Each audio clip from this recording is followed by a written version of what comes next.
તો ભાજપના રાષ્ટ્રીય અધ્યક્ષ નીતિન નબીનના ગુજરાત પ્રવાસનો આજે બીજો દિવસ છે। નીતિન નબીને અમદાવાદના સાબરમતી રિવરફ્રન્ટનું નિરીક્ષણ કર્યું હતું। સાબરમતી રિવરફ્રન્ટ પ્રોજેક્ટનું નિરીક્ષણ પણ કર્યું। સવારે 6 વાગે સાબરમતી નદી પર મોર્નિંગ વોક કર્યું।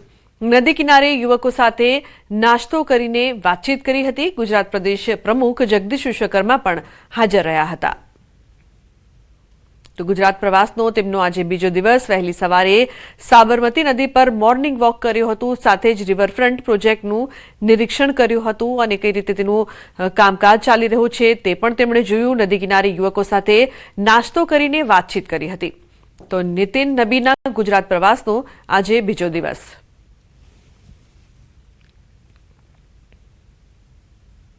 राष्ट्रीय अध्यक्ष श्री नितिन नबीन जी जब कर्णावती की भूमि पर उपस्थित रहे तब हम सभी गुजरात के कर्णावती के युवा के लिए खूब आनंद की बात थी। और जब जैसे मैंने बताया कि सर ने हमारे साथ वणेला गाठिया पे बात ऐसे हमारे साथ बैठे नाश्ता किया और हमारे सबके खुद के क्या अभिप्राय है, हमारी क्या प्रक्रिया होनी चाहिए उस पर बात की।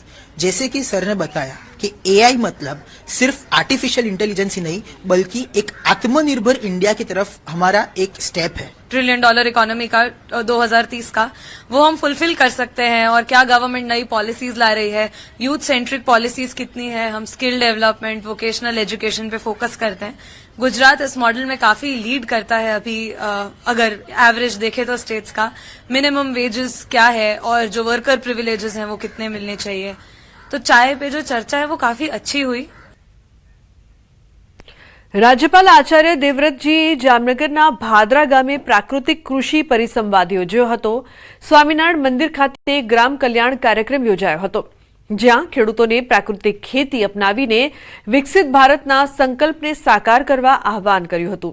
તેમણે જણાવ્યું કે દેશી ગાય પ્રાકૃતિક ખેતીનો આધાર સ્તંભ છે અને ગૌમૂત્ર છાણના ઉપયોગથી ઝેરમુક્ત પેદાશો મેળવી શકાય છે। રાજ્યપાલે ખેડૂતોને 1 એકરથી પ્રારંભ કરી ધીમે ધીમે પ્રાકૃતિક ખેતીનો વ્યાપ વધારવા માટે પણ અનુરોધ કર્યો હતો। ઉલ્લેખનીય છે કે ખેડૂતોને પ્રાકૃતિક ખેતી અંગે મોટિવેશન પણ આપ્યું। ખેડૂતોએ 1 એકરથી પ્રયોગ શરૂ કરવાની તેમણે અપીલ કરી। રાજ્યપાલે યોજ્યો હતો પ્રાકૃતિક કૃષિ પરિસંવાદ।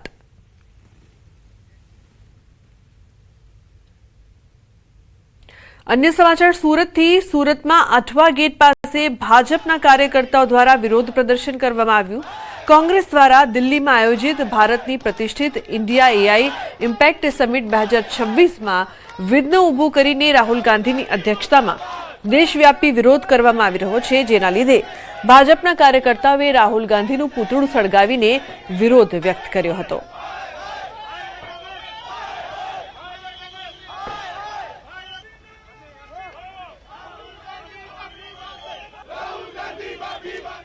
આજે જે કોંગ્રેસ દ્વારા જે નિમ્ન કક્ષાની રાજનીતિ થઈ રહી છે અને જે ભાજપનો વિરોધ કરતા કરતા એ લોકો કોંગ્રેસ આખા દેશનો વિરોધ કરતી થઈ ગઈ છે, એમનો વિરોધ કરીએ છીએ।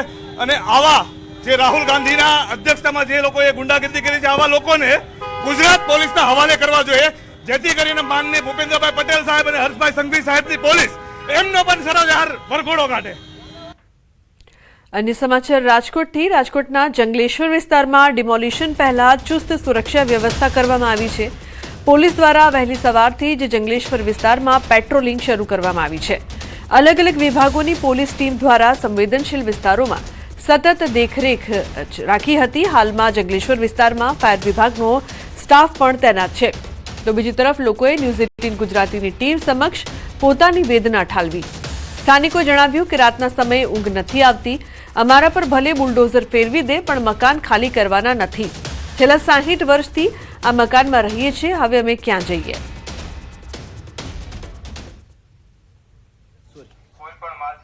રાજકોટના જંગલેશ્વર વિસ્તારમાં સોમવારે ડિમોલેશન થવાનું છે। જો કે એ પહેલા જ અત્યારે અહીંયા સ્થાનિકોમાં પણ કંઈક આક્રોશ જોવા મળી રહ્યો છે।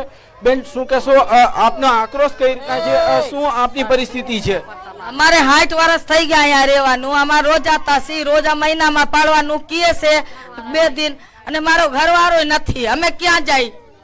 સમજા? અમે 60 વર્ષ થઈ ગયા। મારા છોકરા અહીંયા પેદા થયા, અહીંયા પરણી ગયા। અમારા જન્મ જ અમારા છોકરાનો અહીંયા જ છે। તો અચાનક ખાલી કરીને કેમ અમે અમને આશરો કીધું તો નોટિસમાં લખેલું છે કે તમને દેશું તો અમે રોમાય નથી આવતું, અમે ક્યાં જાય ભાડે રહેવા?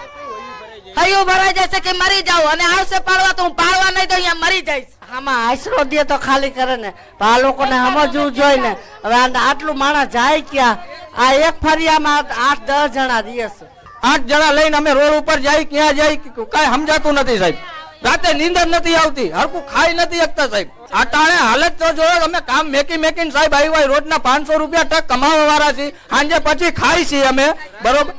રાતે નીંદર જ નથી આવતી સાહેબ, કે રાતે સવારે શું થાય, કાલ શું થાય, પાડવાની નથી, શું કરશું અમે સાહેબ? તો જે પ્રકારથી લોકો પરેશાન છે, કહી રહ્યા છે કે તેમને આશરો આપવામાં આવે તો જ તેઓ ખાલી કરી શકે.